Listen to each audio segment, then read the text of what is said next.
വെള്ളാപ്പള്ളിയെക്കുറിച്ച് പറയുമ്പോൾ അദ്ദേഹത്തിന്റെ കാര്യങ്ങൾ അവതരിപ്പിക്കാനുള്ള ശേഷിയാണ്. അതിലൊരു പ്രത്യേകമായ നമ്മുടെ നാടൻ ഭാഷയിൽ പറഞ്ഞാൽ സരസ്വതി വിലാസം അദ്ദേഹത്തിന്റെ നാക്കിനുണ്ട് എന്നതാണ് എപ്പോഴും കാണാൻ കഴിയുന്ന ഒരു കാര്യം.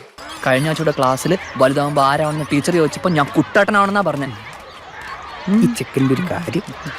അടുത്ത കാലത്ത് നിർഭാഗ്യകരമായ ചില വിവാദങ്ങൾ ഉയർന്നു വന്നു. ചില തെറ്റിദ്ധാരണകൾ പരത്താനുള്ള അവസരം അദ്ദേഹത്തിൻ്റെ ഒരു പ്രസംഗത്തിൻ്റെ ഭാഗമായി വന്നു. ഏതെങ്കിലും തരത്തിലുള്ള കുറവ് അദ്ദേഹത്തിൻ്റെ ഭാഗത്ത് വന്നു എന്നുള്ളത് കൊണ്ടല്ല. ഇതാണ് നാട്. സത്യമാണോ ഈ പറയുന്നത്? സത്യം ആയില്ലെങ്കിൽ ഭഗവതി ആണ് സത്യം. എന്തുകൊണ്ട് ഇത് നേരത്തെ പറഞ്ഞില്ല? നിലവിലുള്ള യാഥാർത്ഥ്യം വെച്ചൊരു കാര്യം പറഞ്ഞു. അത് പറഞ്ഞത് രാഷ്ട്രീയ പാർട്ടിക്കെതിരായി. ആ കുട്ടേട്ടാ, ഇനി എനിക്ക് എന്താണ് വേണ്ടേ? കുട്ടേട്ടൻ്റെ ഒരു ഫോട്ടോ തരുമോ? എന്തിന്? പേഴ്സിൽ വെക്കാനാ.